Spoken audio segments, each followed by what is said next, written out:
নবী বললেন মা বাবা দুইজনের সাথেই ভালো আচরণ করবা, বিশেষ করে মায়ের সাথে। কার সাথে? এক সাহাবী বললেন, বুখারীর বর্ণনা, মান আহাক্কু বিহুসনি সাহাবাতি ইয়া রাসূলুল্লাহ, সবচেয়ে বেশি ভালো আচরণ কার সাথে করব? বিশ্বনবী বললেন উম্মুক, মায়ের সাথে। তারপরে বললেন মায়ের সাথে, তারপরে বললেন মায়ের সাথে, তিনবার বললেন মায়ের সাথে। আরেক বর্ণনা এসেছে চারবার বললেন মায়ের সাথে, পঞ্চমবারে বললেন তোমার পিতার সাথে। বাবার চেয়ে মায়ের মর্যাদা বেশি না কম?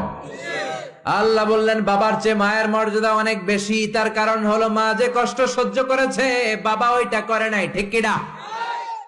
হামালাতহু উম্মুহু, বাবা তোমারে পেটে ধরে নাই, পেটে ধরেছে কে? দুই নম্বরে বললেন ওয়াহানান আলা ওয়াহান, বোঝার পরের বোঝা, যন্ত্রণার পরের যন্ত্রণা 10 মাস 10 দিন বাবা সহ্য করে নাই, করেছে কে?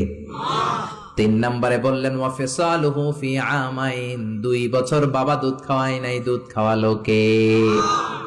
2 বছর আপনি দুধ খাইছেন, তার মানে কত লিটার দুধ আপনি খেয়েছেন, কত গ্যালন, কত গ্লাস দুধ আপনি খেয়েছেন, কোনো হিসাব আছে? বিশ্বনবী ধমক দিয়ে বললেন লাউ কাতাআতা জিলদাক, জিলদ মানে কি? চামড়া। লাউ কাতাআতা জিলদাক, তোমার চামড়াগুলো কেটে রোদে শুকিয়ে যদি মায়ের পায়ের 2টা জুতা বানিয়ে দাও, ওই যে ছোট্টবেলায় 1 ঢোক দুধ তুমি খেয়েছিলা, ওই একটা ঢোক দুধের শোধ আদায় হবে নাকি? মায়ের দুধের শোধ আদায় হবে? জোরে বলেন আদায় হবে? আদায় হবে। যেদিন আমাদেরকে জন্ম দিলেন কতটা কষ্ট সহ্য করেছেন, মনোযোগ দিয়ে শোনেন। মেডিকেল সায়েন্টিস্টরা বলে কোন সুস্থ মানুষ তার দেহে 45 ইউনিটের বেশি ব্যথা সহ্য করতে পারে না। একজন তাজা সুস্থ মানুষ তার দেহে 45 ইউনিট পেইন একবারে সহ্য করতে পারে। ব্যথার মাত্রা যদি 45 ইউনিটের বেশি হয়, লোকটা হয় বেহুশ নয় মরে যাবে। আমার আর আপনার মা আমাদেরকে জন্ম দিতে যে 57 ইউনিটেরও বেশি ব্যথা সহ্য করেছেন, 57 ইউনিট প্লাস। কেন ইমাজিন, এটা কি কল্পনা করতে পারেন? কল্পনা করতে পারেন? 57 ইউনিটেরও বেশি, যেই ব্যথাটা কোনো অ্যাক্সিডেন্টে আপনার দেহের 20টা হাড্ডি একসাথে ভেঙে গেলে যত ব্যথা, তার চেয়েও বেশি ব্যথা। চিল্লায় এখন আল্লাহু আকবার। এজন্য আল্লাহ ডেকে বললেন খবরদার মায়ের সাথে বেয়াদবি করো না।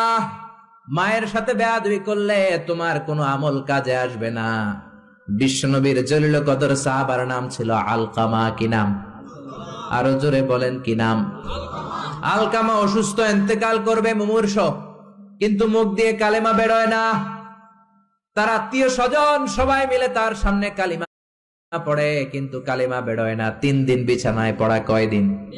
বিশ্বনবী বলেছেন লাকিনু মাউতাকুম লা ইলাহা ইল্লাল্লাহ, তোমরা তোমাদের মুমূর্ষ মৃত রোগীদের সামনে বসে লা ইলাহা পড়ো। কি পড়ো?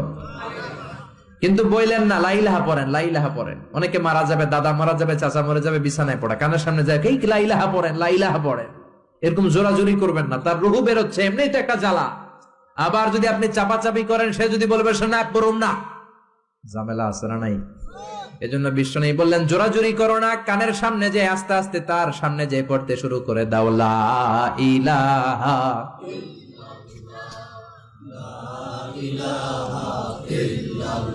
লা ইলাহা ইল্লাল্লাহু মুহাম্মাদুর রাসূলুল্লাহ।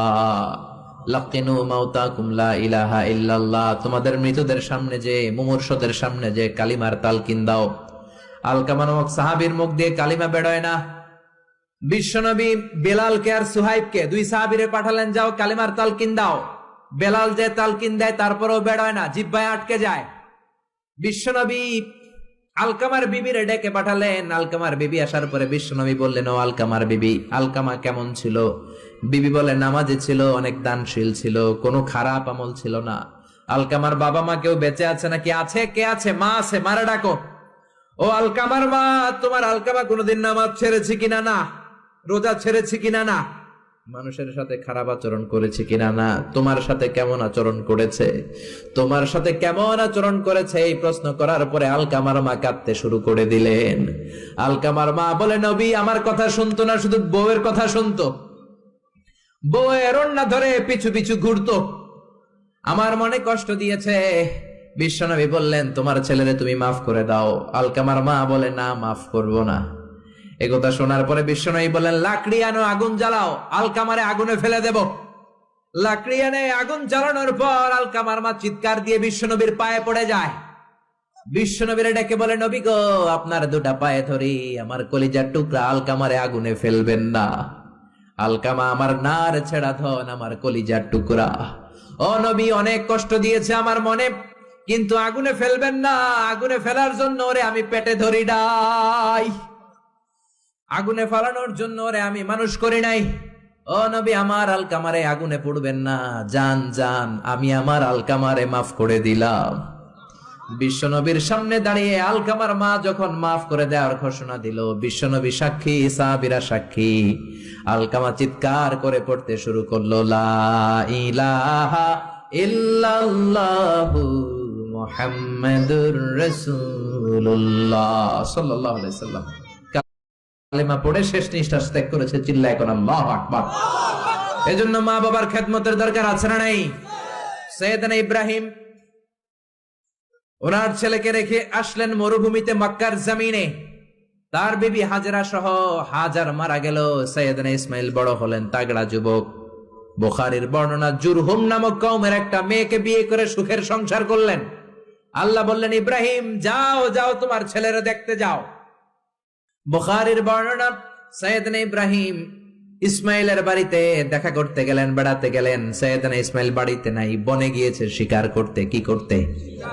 সব নবীরা নিজ হাতে কামাই করে খেয়েছেন, ঠিক কিনা? শিকার করতে গিয়েছেন। সাইয়েদনা ইব্রাহিম দরজার পাশ থেকে সালাম দিলেন, আসসালামু আলাইকুম। ভেতর থেকে কর্কশ কণ্ঠে, ঝাঁঝালো কণ্ঠে, রাগ মাখা কণ্ঠে একটা মেয়ে উত্তর দেওয়া, আলাইকুমুস সালাম। সাইয়েদনা ইব্রাহিম বললেন, কাইফা হালুকি ইয়া উম্মি, ও মা তুমি কেমন আছো? মেয়েটা ভিতর থেকে বলে, বেশি ভালো নাই। দিনকাল কেমন চলে? কয় সুবিধার না। খাওয়া দাওয়া হয়নি? কয় না, হয় না। আমনে কেডা? সাইয়েদনা ইব্রাহিম বলে, আমারে চিনবা না? ইদা জাআ যাওজুকি মিনাল গাবা, তোমার স্বামী যখন বন থেকে ফিরবে, ফাকরাই আলাইহিস সালাম, তোমার স্বামীর একটা সালাম দিবা। ওয়া মুরিহি ইয়াগাইরা আতাবাতা বাবিহি, আর বলবা ঘরের দরজার চৌকাঠ যেন পাল্টে ফেলে। চলে গেলেন। বিকেল বেলা সাইয়েদনা ইসমাইল চলে আসলেন। আসার পরে বিবি বলে, একটা বুড়া আইছিল। বুড়া কে আইছিল? সাইয়েদনা ইসমাইল বলে, বুড়া আসবে কোত্থেকে? কেন এসেছে? কি জন্য এসেছে? কি বলেছে? তার স্ত্রী বলতে লাগলো, আপনারে সালাম দিয়েছে। ওয়ালাইকুমুস সালাম, আর বলেছে আপনি যেন ঘরের দরজার চৌকাঠ যেন পাল্টে ফেলেন। এই কথা বলার সাথে সাথে সাইয়েদনা ইসমাইল ভয় পেয়ে গেলেন, লাফ দিয়ে উঠলেন। কি? ঘরের দরজার চৌকাঠ পাল্টে ফেলতে বলেছে ওই বয়স্ক লোক? ওমিয়া, চোর চিনে চোরের সিগন্যাল, পুলিশ চিনে পুলিশের সিগন্যাল, আর নবী চিনে নবীর। উনি নবী, বাবাও নবী। বাবা ইব্রাহিমের সিগন্যাল বুঝে ফেলেছে। চিৎকার দিয়ে বলে, ও কপাল পুল্লি, তুই কপাল পুল্লি, নিজের কপালে নিজে কুড়াল মারলি। যারে বুড়া বইলা গালি দিলি, বুড়া না, তোর শ্বশুর আমার বাবা ইব্রাহিম খলিল। আমার বাবা যেই কথাটা বলে গিয়েছে, কথাটা তো সুবিধার না, এটার গ্রিন সিগন্যাল না, রেড সিগন্যাল। আমার বাবা বলেছে তোরে যেন আমি তালাক দেই, আমি যেন তোরে ডিভোর্স দেই। গেট আউট, বের হয়ে যা। ডিভোর্স দিয়ে দিলাম। আপনার আব্বাও যদি রাগ করে রাখে, পোলা তোর বউরে ডিভোর্স দিয়ে দিবেন নাকি? আবার দিয়ে দিয়েন না। আপনার বাবাও বাবা, ইসমাইলের বাবা ইব্রাহিমও।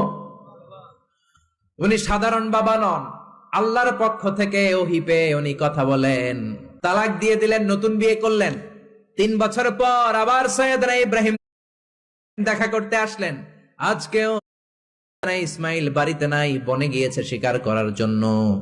আজকেও সাইয়েদনা ইব্রাহিম এসে সালাম দিল, আসসালামু আলাইকুম। আজকে জাদুমাখা কণ্ঠে, মধুমাখা কণ্ঠে, সুরেলা কণ্ঠে একটা মেয়ে উত্তর দিল, ওয়া আলাইকুমুস সালাম। জিজ্ঞেস করলো, কাইফা হালুকি ইয়া উম্মি, মা কেমন আছো? মেয়ে কয়, আলহামদুলিল্লাহ আলা কুল্লি হাল, সব সময় আমরা ভালো আছি। সুবহানাল্লাহ কইবেন না? দিনকাল কেমন যায়? কয় খুব ভালো। খাবার দাবার? কয় খুব ভালো। আপনি কে? আমারে চিনবা না? মেয়ে বলে, আপনারে আমি চিনতে চাই। এই মরুভূমিতে কেউ কোনোদিন আমাদের খবর নেয় না। কে আপনি? মুরব্বী বাজান, দয়ালু মানুষ, আমাদের খোঁজ খবর নেয়ার জন্য এসেছেন? বাইরে রোদ্রের মধ্যে দাঁড়িয়ে আছেন কেন? ভিতরে আসেন। সাইয়েদনা ইব্রাহিম ঢুকতে চায় না, মেয়েটা জোরাজুরি শুরু করেছে। জোর করে ঘরে ঢুকালো, শরবত বানিয়ে খাওয়ালো, রুটি বানিয়ে খাওয়ালো, খেজুর বানিয়ে খাওয়ালো।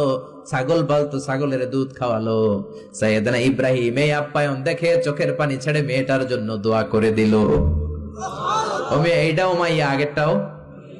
আহা, সাইয়েদনা ইব্রাহিম দোয়া করে দিল আর বললে, ইদা জাআ যাওজুকি মিনাল গাবা, তোমার স্বামী যখন বন থেকে ফিরে আসবে, ফাকরাই আলাইহিস সালাম, স্বামীর একটা সালাম দিবা। ওয়া মুরিহি আন ইউসবিতা আতাবাতা বাবিহি, আর বলবা ঘরের দরজার নতুন চৌকাঠ যেন জীবনেও না পাল্টায়, জীবনেও না পাল্টায়। সাইয়েদনা ইসমাইল ফিরলেন। ওয়াইফ বলতেছে, নুরানি চেহারা এক আল্লাহর ওলির মতো লোক আসছিল, মুরব্বি টাইপের, মুরব্বি টাইপের। এইটা শুনে তো সাইয়েদনা ইসমাইল ভড়কে গিয়েছে, লাভ দিয়ে উঠছে, কি মুরব্বি?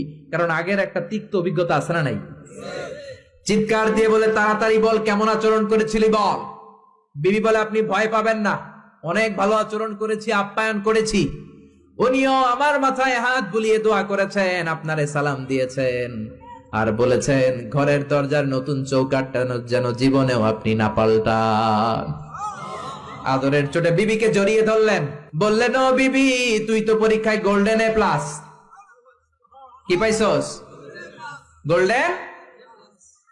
নুরানি চেহারার যেই লোকটা এসেছিল সাধারণ কোন লোক নয়, তোমার শ্বশুর, আমার বাবা ইব্রাহিম খলিল।